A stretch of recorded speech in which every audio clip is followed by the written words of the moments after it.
Aujourd'hui, en fait, c'était la journée mondiale du nettoyage de la planète. Donc, avec un groupe de bénévoles, ce qu'on a fait, c'est de nettoyer une partie de Cocody, donc la station mobile jusqu'à Cocody.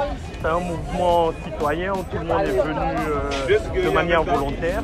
Et ben, aujourd'hui, chacun donne un peu de son temps pour rendre un peu notre planète un peu plus propre. Pour une première fois, moi je suis assez heureux parce qu'on voit qu'on a au moins plus de 150 personnes qui se sont présentées aujourd'hui, qui ont répondu présent et qui sont venues nettoyer la rue. Grâce aux réseaux sociaux aujourd'hui, on voit qu'il y a beaucoup de mouvements qui se mettent en place autour de l'environnement. Moi, tout ce qui est bouteilles, tout ce qui est papier, tout ce qui est mégots de cigarettes, ça reste dans la voiture jusqu'à ce que j'arrive dans un endroit où je trouve une poubelle. Le plastique, pour se biodégrader, c'est des milliers d'années. Quand je dis biodégradé, c'est quoi? Pour qu'il se mélange à la nature. Donc aujourd'hui, prenons l'exemple tout simplement des inondations qu'on a eues là-dedans.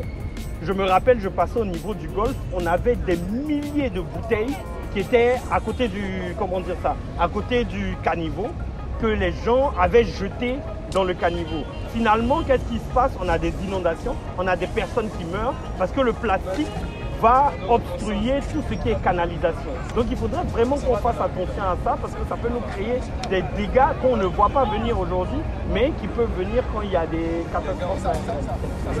D'ici 2050, on aura plus de déchets plastiques dans les océans que de poissons. Donc est-ce qu'on veut manger des déchets plastiques? Je ne crois pas. Je crois qu'on veut plutôt manger nos bons poissons de l'océan. Donc vraiment faisons gaffe aux déchets plastiques qu'on jette un peu traîner partout.